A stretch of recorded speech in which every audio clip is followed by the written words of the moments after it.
하나님의 말씀 함께 한 구절입니다. 같이 읽겠습니다. 데살로니가 전서 5장 18절 말씀입니다.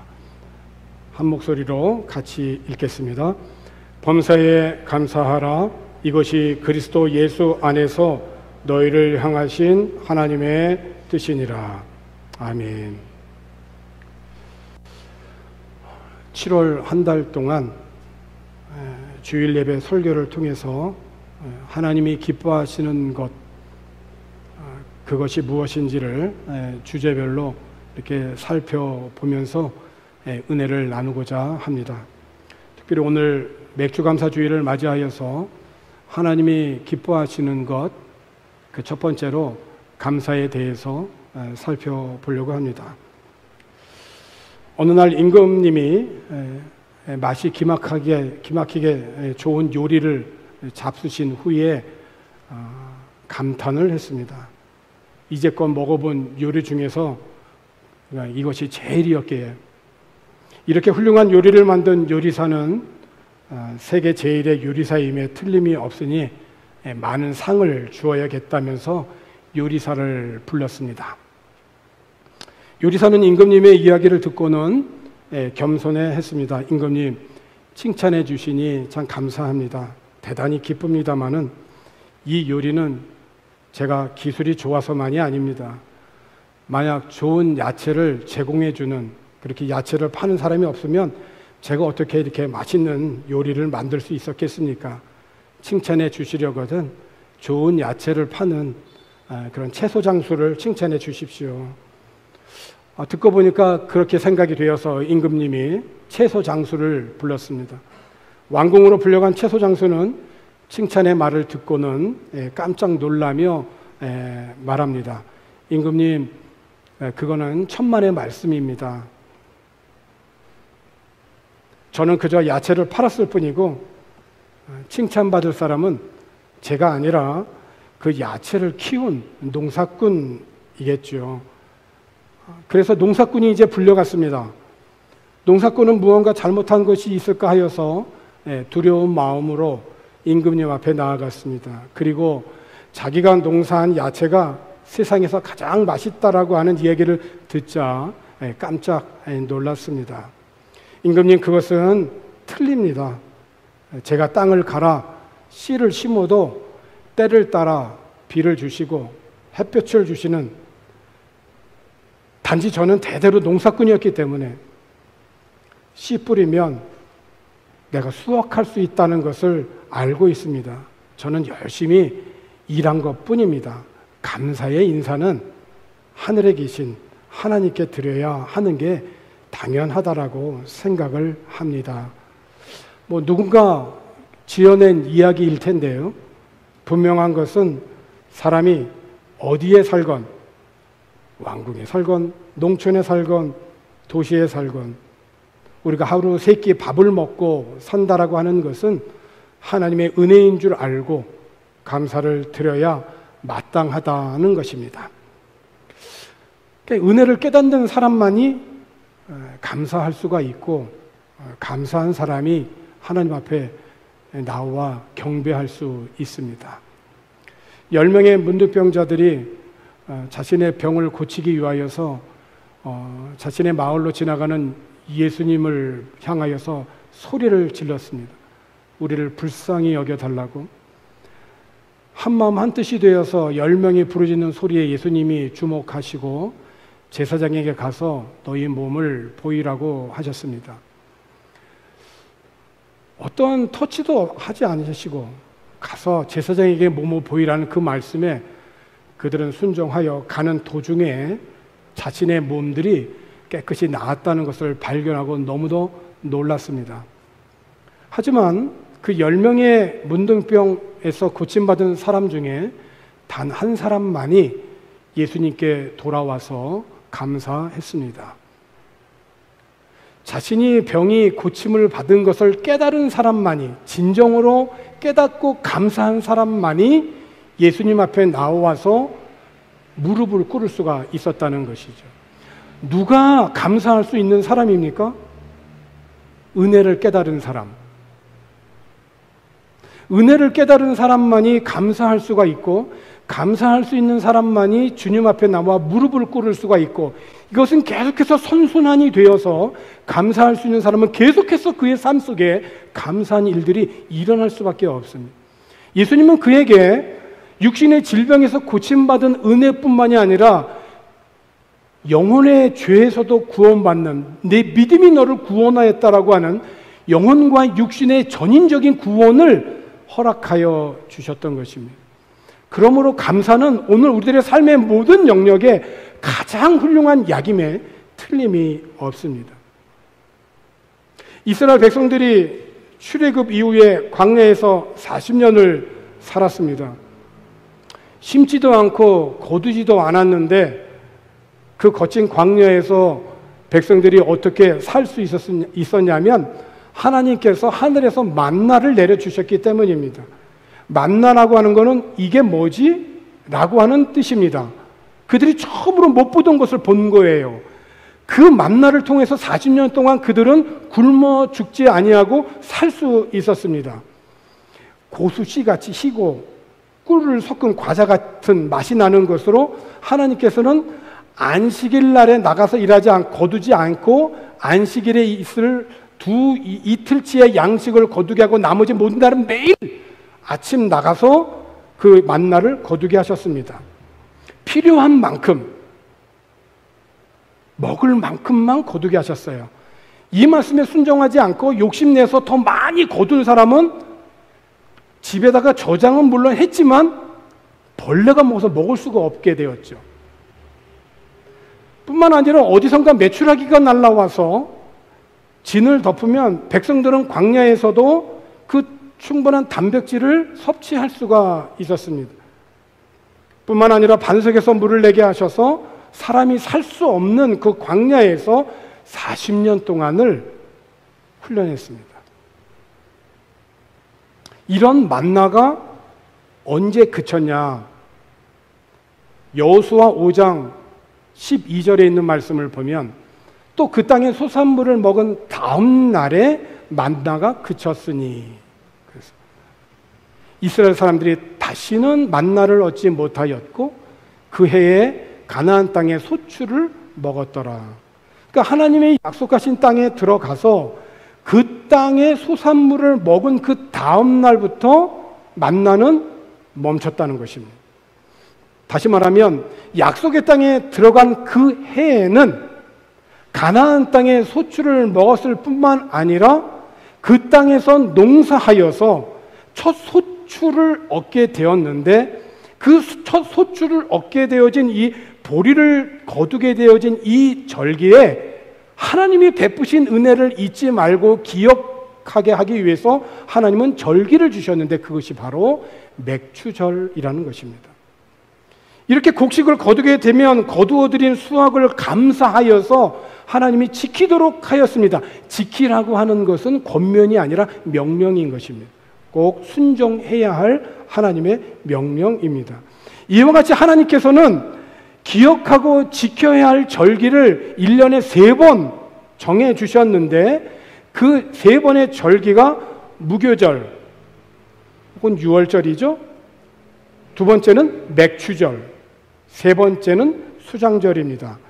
출애굽기 23장 14절 이하에 있는 말씀을 보게 되어지면 이렇게 기록이 되어져 있습니다.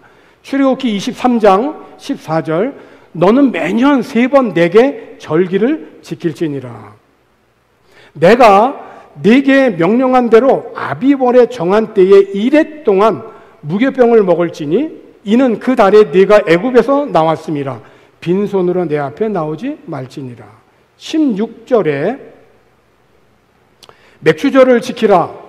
이는 내가 수고하여 밭에 뿌린 것의 첫 열매를 거둠이니라. 수장절을 지키라. 이는 내가 수고하여 이룬 것을 연말에 밭에서부터 거두어 저장함이니라. 그 세 가지의 절기 가운데에서 세 가지의 절기는 첫 번째 무교절이죠. 이 무교절은 한 해의 첫 번째 달입니다. 그러니까 시작할 때부터 감사하라는 거예요. 이 무교병의 절기는 이스라엘 백성들이 출애굽했던 것을 기억하고 감사하여 지키는 절기입니다. 무교병의 절기이죠. 유월절이라고 합니다. 두 번째 절기는 맥추절이죠. 이것은 밭에 뿌린 그러한 곡식의 첫 열매를 거두어 드릴 때 지키는 감사절입니다. 이것은 한 해 중간쯤 됩니다. 지금 6월 말, 7월 초 보리를 거두어 추수할 때이죠. 세 번째는 수장절입니다. 이것은 연말에 가서 쌀의 추수를 할 때, 그러니까 연말에 가서 그 추수한 곡식을 저장하는 것을 기념하면서 절기를 지킬 때 이것을 수장절이라고 합니다.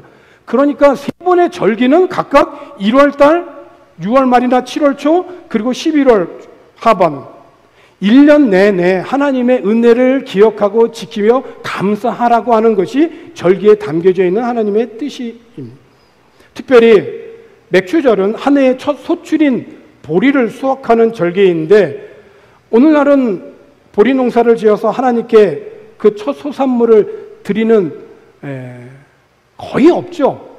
보리 농사 하시는 분들이 거의 없습니다.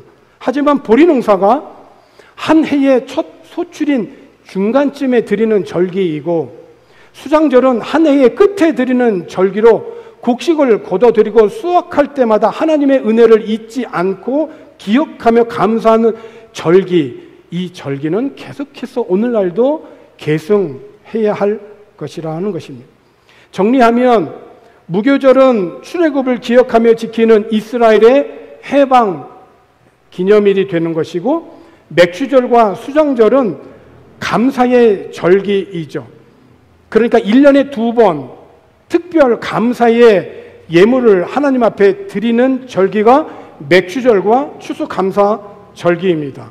맥추절은 보리 추수가 완성되는 7월에 드리는 것이고, 추수감사절은 쌀 추수가 완성되는 11월에 드립니다. 그러므로 맥추감사절이라고 하는 것은 1년 12개월 중에 상반기 6개월 동안 하나님께서 복을 내려주신 것을 기억하고 감사하여서 하나님께 드리는 절기라고 할 수 있습니다. 추수감사절은 나머지 6개월을 복 주신 것에 대하여서 감사를 드리는 것입니다. 하지만 맥추감사절은 단순히 보리를 추수하는 것에 대해서 감사하는 것뿐만이 아니라 그 이상의 의미가 있습니다. 시내산에서 모세가 십계명을 포함한 율법을 받게 되죠. 이때가 애굽에서 나온 지 50일째가 되는 날입니다. 그래서 오순절은 모세가 하나님께 율법을 받은 날이기도 합니다. 이것이 왜 중요하냐면은 이스라엘 백성들이 애굽에 있었을 때는 그저 노예의 집단에 불과합니다. 430년을 노예로 있었으니까 이 노예의 근성이 없어지려면 최소한 10분의 1 기간이 필요해요. 이 근성이 없어지려면. 우리나라를 보세요. 36년 동안 일본의 식민지로 있어도 아직도 잔재가 남아 있잖아요. 그죠?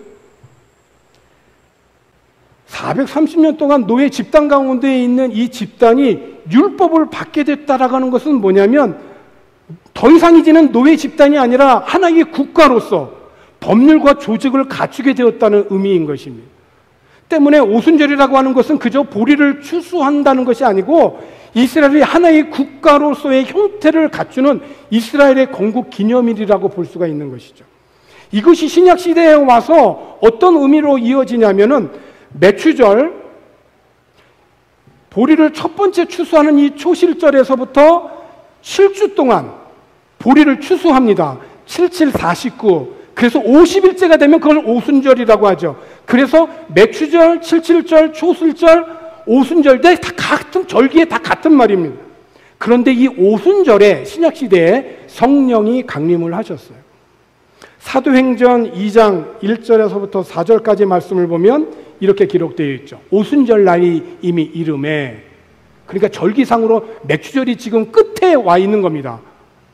그들이 다 같이 한 곳에 모였더니 호련히 하늘로부터 급하고 강한 바람 같은 소리가 있어 그들이 많은 앉은 온 집에 가득하며 마치 불의 혀처럼 갈라지는 것들이 그들에게 보여 각 사람 위에 임하여 있더니 그들이 다 성령의 충만함을 받고 성령이 말하게 하심을 따라 다른 언어들로 말하기를 시작하니라.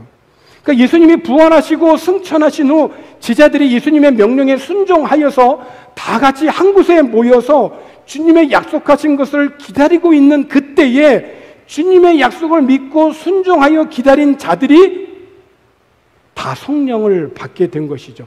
요때가 오순절인 것이죠. 오순절날 제자들이 한 곳에 모여 성령을 받기 때문에 시작된 것이 뭡니까? 오늘날 교회죠.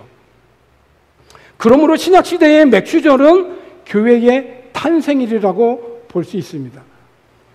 우리 박유 행복한 교회의 생일은 2000년도 2월 20날이지만 근본적으로 역사를 거슬러 교회의 역사로 올라가면 교회가 시작된 것은 바로 이 오순절이었다는 거예요. 맥주절기에 일어난 일이라는 것입니다. 그러므로 신약의 맥주절은 감사의 의무와 더불어서 성령으로 말미암아 교회가 탄생한 날이요, 구약에서는 이스라엘이 하나님의 율법으로 말미암아 노예 집단에서 국가로 세워진 날인 것입니다. 그러니까 하나님께서 이스라엘 백성들에게 1년에 3번 절기를 지키라고 하신 절기 중에서 이 맥주절은 노예에서 해방받은 날이요, 노예 집단에서 국가로 세워진 그런 건국 기념일로 이어진 거죠. 신약에 와서는 성령으로 말미암아 교회가 탄생한 날이니 어찌 그 은혜를 기억하고 감사하지 않을 수 있겠습니까? 종에서 자유자로,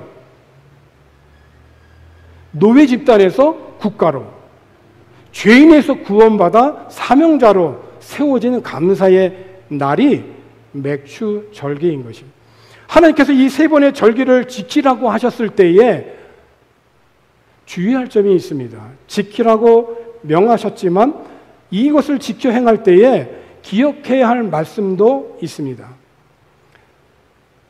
첫 번째는 빈손으로 내 앞에 나오지 말라는 것입니다. 출애굽기 23장 15절에 있는 말씀을 보니까 너는 무교병의 절기를 지키라, 맥주절이죠. 내가 네게 명령한 대로 아비벌에 정한, 아비벌은 올해로 말하면 1월달입니다. 1월달 첫 번째, 이스라엘의 첫 번째 달 정한 때에 1해 동안 무교병을 먹을지니 이는 그 달에 네가 애굽에서 나왔음이라. 빈손으로 내 앞에 나오지 말지니라. 감사의 예물을 준비해서 하나님 앞에 나오라고 하는 말입니다. 두 번째, 그렇다면 그 감사의 예물을 어떻게 준비해야 되느냐? 출애굽기 23장 19절에 있는 말씀을 보니까 내 토지에서 처음 거둔 열매의 가장 좋은 것을 가져다가 너희 하나님 여호와의 전에 드릴지니라. 너는 염소 새끼를 그 어미의 젖으로 삼지 말지니라. 처음 거둔 열매를 드린다라고 하는 것은, 이 첫 것이라고 하는 것은 대표성을 갖고 있는 거예요. 모든 수산물의 대표격이므로 첫 것을 드림은 만물의 창조자요 소유주이신 하나님께 모든 산물을 드린다라고 하는 의미가 담겨져 있는 것이죠. 사도 바울은 이웃을 섬기고 구제헌금이죠. 그것이 하나님께 드려지는 그러한 헌금이 되어질 때 그 헌금은 이렇게 드리라고 교훈합니다. 고린도전서 16장 1절과 2절에 있는 말씀에 성도를 위하는 연보에 관하여는, 과거에는 연보라고 했는데 오늘날은 헌금이라고 하죠. 이 연보에 관하여는 내가 갈라디아 교회들에게 명한 것과 같이 너희도 그렇게 하라. 매주 첫날은 오늘날로 주일입니다. 주일날에 이렇게 우리가 모여서 예수님의 부활을 기억하고 기념하여 예배하는, 그래서 초대교회는 안식일에서 주일로 넘어간 것이에요. 우리는 그 전통을 이어받아 주일날 이렇게 모여서 예배를 하는 것입니다. 이 매주 첫날에 너희 각 사람이 수입에 따라 모아두어서 내가 갈 때 연보를 하지 않게 하라. 그러니까 연약한 지금 그 예루살렘 교회가 흉년이 들어서 어려움 가운데 있을 때 그 복음에 빚진 이방의 교회들이 예루살렘 교회를 위하여서 구제헌금을 할 때 내가 갈 때 그때서 구제헌금 하려고 하지 말고 미리미리 준비하라는 것입니다. 너희들의 수입에 따라서 너희가 100만 원을 벌었으면 100만 원에 맞게 감사함으로 그 100만 원의 중에서 구별하여 하나님 앞에 미리 준비해서 드리라는 거예요. 내가 갈 때 갑자기 주머니에서 꺼내지 말라는 것이죠. 미리 준비하는 것이 중요해서 사도 바울은 고린도후서 9장 5절에서 한 번 더 이렇게 강조합니다. 그러므로 내가 이 형제들로 먼저 너희에게 가서 너희가 전에 약속한 연보를 미리 준비하게 하도록 권면하는 것이 필요한 줄로 생각하였느니 이렇게 준비하여야 참 연보답고 억지가 아니니라. 연보의 그 원어의 그 뜻은 복이라는 뜻입니다. 복은 미리 준비하는 것이죠. 미리 준비하는 것입니다. 믿음인 것이죠. 믿음인 것이에요. 믿음인 것이에요. 그렇습니다. 다른 사람을 돕거나 하나님 앞에 우리가 헌금을 하게 될 때 어떤 마음과 자세로 드려야 될까요? 헌금을 마지 못해서 하거나 억지로 하는 자에게는 기쁨이 없습니다. 하지만 즐거운 마음으로 미리 준비하는 자에게는 셈이 있는 거예요. 헌금을 준비하면서 하나님이 나에게 이런 은혜를 베풀어 주셨구나. 하나님이 나에게 이런 복을 주셨구나. 더 깨닫게 되어지는 것이에요. 그러니까 하나님의 은혜를 간직하고 드리게 되니까 거기에 즐거움이 있고 더 드리고 싶고 그것이 그 사람에게 복이 되는 것이에요. 이것은 계속해서 선순환이 되는 것이에요.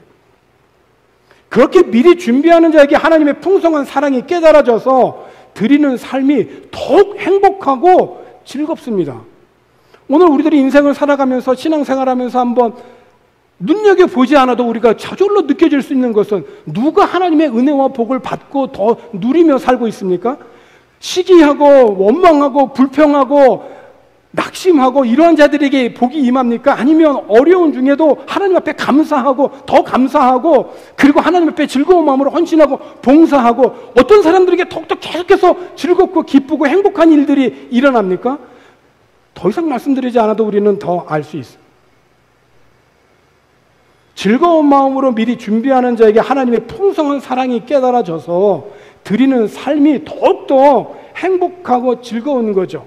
사랑하는 성도 여러분, 헌금을 통해서 성도를 섬기는 구제 헌금이나 선교를 드리기 위해서 드리는 선교 헌금, 이 헌금은 헌금하는 이의 마음을 풍요롭게 하고 성도들의 그 궁핍을 채워줌과 동시에 그것을 지켜보는 이들의 마음속에 감사가 넘쳐서 진실로 그 모든 것이 하나님께 영광이 되어지는 것입니다.